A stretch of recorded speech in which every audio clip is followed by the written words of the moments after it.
हक बात कहूँ तो मजा उल्फत का जाता है, हक बात कहूँ तो मजा उल्फत का जाता है, अगर खामोश रहूं तो कलेजा मुंह को आता है।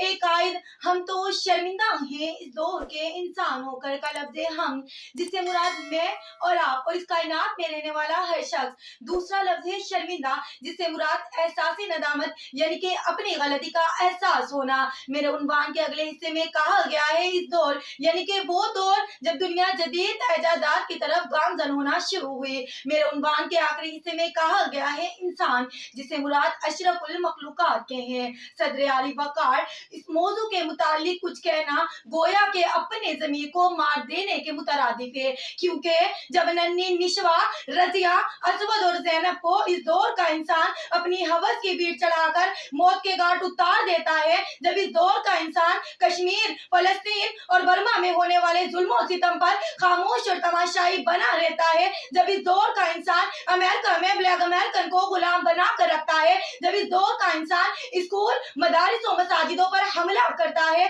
जब इस दौर का इंसान गरीबों का हक खाता है, जब इस दौर का इंसान टिकटॉक पर नाजेबा वीडियोस बनाकर अपलोड करता है, तो मैं ये कहने पर हक बजानिब हूँ कि हाँ, हम तो शर्मिंदा हैं इस दौर के इंसान होकर, कि हाँ, हम तो शर्मिंदा हैं इस दौर के इंसान होकर। जनाब सदर, अगर इस उन्वान का सियासी तौर पर जायजा लिया जाए तो दौर पहले सियासतदान अवाम की रहनुमाई और हकूक के लिए काम करते थे। जैसा कि तुमने फारूक रज़ी अल्लाह तआला अन्हु की दौरे हुकूमत में उनके सियासत और उनके किरदार पर नजर डालें तो आप रज़ी अल्लाह तआला अन्हु का कौल मुबारक है, आप फरमाते हैं कि अगर दरियाए दजला के किनारे कोई कुत्ता भी भूख से मर गया तो मैं डरता हूँ कि क़यामत के दिन मुझसे उसके बारे में भी सवाल किया जाएगा। मगर अफसोस, सद अफसोस, आज के हुक्मरानों ने, आज के सियासतदानों ने इंसानों को, अपनी ही औलादों को भूख और अफलास की वजह से अपने ही हाथों से मारने और बेचने पर मजबूर कर दिया है।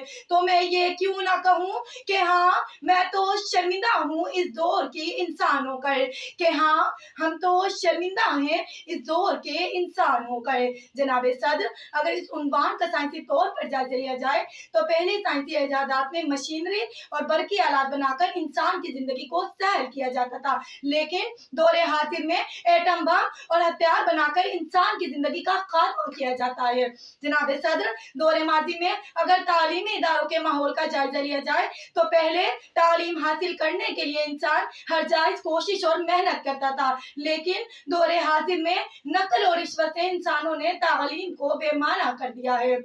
तो मैं ये कहती हूँ कि हाँ, हम तो शर्मिंदा हैं इस दौर के इंसान होकर, कि हाँ, हम तो शर्मिंदा हैं इस दौर के इंसान होकर। जो सच कहूँ तो बुरा लगे, जो दलील दूँ तो जलील हूँ, जो सच कहूँ तो बुरा लगे, जो दलील दूँ तो जलील हूँ। ये समाज जहल की जद में है, यहाँ बात करना हराम है। सदर आली वकार, अगर स्कूल, कॉलेजेस और यूनिवर्सिटीज में पढ़ने वाले शागिर्दों के अमल और किरदार पर बात की जाए तो मुझे सिवाय शर्मिंदगी और अफसोस के कुछ हासिल नहीं होता, क्योंकि उन शागिर्दों के फैशन के नाम पर पहने हुए कपड़ों पर अगर मेरी नजर जाती है तो शर्म के मारे मेरी नजरें झुक जाती हैं। सदर आली वकार, जिस कौम की बेटी को उसके खालिद की तरफ से पर्दे का हुक्म हो और वो कौम की बेटी अपने बाप भाई के सामने घर से नाजेबा कपड़े पहनकर बाहर निकलती है और रोड पर खड़ी होकर ये नारा बाआवाज बुलंद करती है कि मेरा जिस्म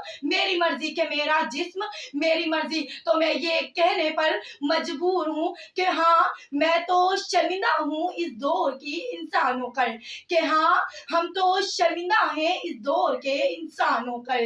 इलाही फिर दिलों को पाक कर ईमान पैदा कर, बड़े जोशो अकूबत जिससे वो सामान पैदा कर,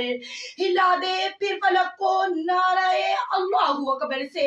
हिला दे फिर फलक को नाराए अल्लाहु अकबर से। हमारे कालिबे बेजा में ताजा जान पैदा कर, हमारे कालिबे बेजा में ताजा जान पैदा